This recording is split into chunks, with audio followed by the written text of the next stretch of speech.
আপনারা দেখছেন বার্তা এক নজর। কুলটিতে মর্মান্তিক দুর্ঘটনা, দামোদর নদীতে তলিয়ে গেল একই পরিবারের 3 জন। কুলটি ও আসানসোলে। কুলটির সাততরিয়া ফারির ডিসেরগড় মাজার শরীফের কাছে মঙ্গলবার দামোদর নদীতে স্নান করতে গিয়ে নদীতে তলিয়ে গেল একই পরিবারের 3 জন। তারপর তাদের মৃত্যু হয়। তলিয়ে যাওয়ার মধ্যে বাবা ও 2 ছেলে রয়েছে, তবে এক মহিলা ও এক শিশু বরাত জেরে প্রাণে রক্ষা পেয়েছেন। খবর পেয়ে ঘটনাস্থলে ছুটে আসে সাততরিয়া ফাঁড়ির পুলিশ। রাতে নিয়ে আসা হয় পশ্চিম বর্ধমান জেলার বিভিন্ন সিভিক ডিফেন্সের উদ্ধারকারী দলকে। জানা গেছে, মঙ্গলবার কলকাতার ইকবালপুর থানার 19 বি হোসেন শাহ রোডের বাসিন্দা নাজিয়া বেগম, তার স্বামী মোহাম্মদ ফিরোজ, ছেলে মোহাম্মদ আসিফ এবং মোহাম্মদ তৌসিক এবং ছোট ছেলেকে নিয়ে সেখানে গিয়েছিলেন। তারা ডিসেরগড়ে মাজার শরীফে যাওয়ার আগে তারা দামোদর নদীতে স্নান করতে যান। সূত্রের খবর, স্নান করতে সেলফি তোলার সময় দামোদর নদীতে তলিয়ে যান তারা। তবে স্থানীয় বাসিন্দারা নাসিমা বেগম এবং তার শিশু সন্তানকে রক্ষা করেন। খবর পেয়ে সাততরিয়া থানার পুলিশ এসে তল্লাশি শুরু করে, কিন্তু কোথাও তাদের হদিশ মেলেনি। এদিকে সন্ধ্যা হয়ে যাওয়ায় দামোদর নদীর জল স্তর বেড়ে যায়। তবে সিভিক ডিফেন্স এবং এনডিআরএফ দল এসে স্থানীয়দের সহায়তায় তল্লাশি অভিযান চলছিল।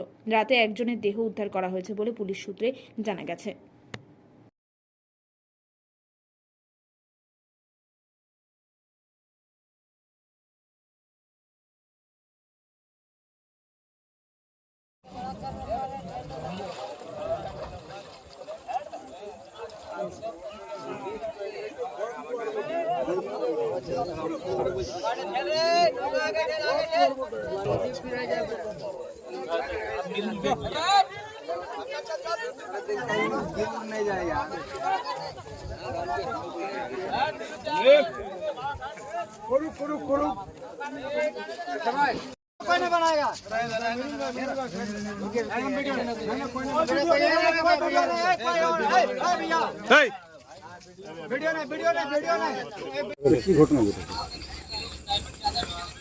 কি হয়েছে ঘটনা?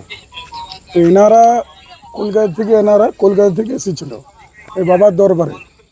তো সেই বাবার দরবারে পূজা দিবার আগে যেখানে নদীতে চান করে, সেই নদীতে চান করতে গেছিল। তো চান করার মধ্যে ওদের মধ্যে ফ্যামিলি আর 5 জন ছিল। তার মধ্যে ওদের 2 ছেলে আর স্বামী স্ত্রী ছিল। তো ওদের মধ্যে একজনাকে বাঁচাতে গিয়ে আরেকজনা ডুবে, আরেকজনাকে বাঁচাতে গিয়ে আরেকজনা ডুবে। তা করতে হাল্লা হয়, হাল্লা করতে একজনাকে এখানকারই লোকাল ছেলে এনআরআই ওকে বাঁচিয়েছে। এখন কি রেস্কিউ হচ্ছে? এখন গ্রামের লোকেই কোনো রিস্ক টিম সরকারি থেকে বা কোনো এইসব থেকে আসেনি। তো যারা লোকাল এই মাজারে থাকে তারা এক্সপার্টের মধ্যে অনেক ছেলে আছে, তারা নিজের থেকে গ্রামের ছেলেদের খোঁজাখুঁজি করছে। তো একজনাকে বডি উদ্ধার করে আমাদের সরকারি হাসপাতালে নিয়ে গেল, আর বাকি এখনো খোঁজাখুঁজি চলছে। এখনো কজন রয়েছে? এখনো ভিতরে 2 জন রয়েছে। বারবার এই ঘটনা ঘটছে, তারপর কেন হচ্ছে এটা? বারবার কেন হচ্ছে? বারবার কেন ঘটছে? এখানে খুব ডিপলি গর্ত আছে, বালি এই জায়গাটাতে কমে গেছে, সেই জন্য ডিপ আছে। আর ডিপ থাকার কারণে প্রতি বছর ঘটনা ঘটে, একটা দুটো প্রতি বছর মারা যায়। এবং সরকার থেকে বোর্ড টাঙা আছে, তা সত্ত্বেও ঘটনাটা ঘটে। বোর্ডও দেওয়া আছে, দেখুন বোর্ড দেওয়া আছে। পুলিশ এসছে? হ্যাঁ, পুলিশ এসছে, আমাদের সাততরিয়া ফাঁড়ি থেকে এসছে। পুলিশরা দাঁড়িয়ে আছে, ওদের যতটা কাজ ওরা করছে। একজনের বডি উদ্ধার হচ্ছে? একজনা বডি উঠে সরকারি হাসপাতালে পাঠিয়ে দিল। আপনার নাম? আমার নাম সাধন পাল, এক্স কাউন্সিলর 103 নম্বর ওয়ার্ড।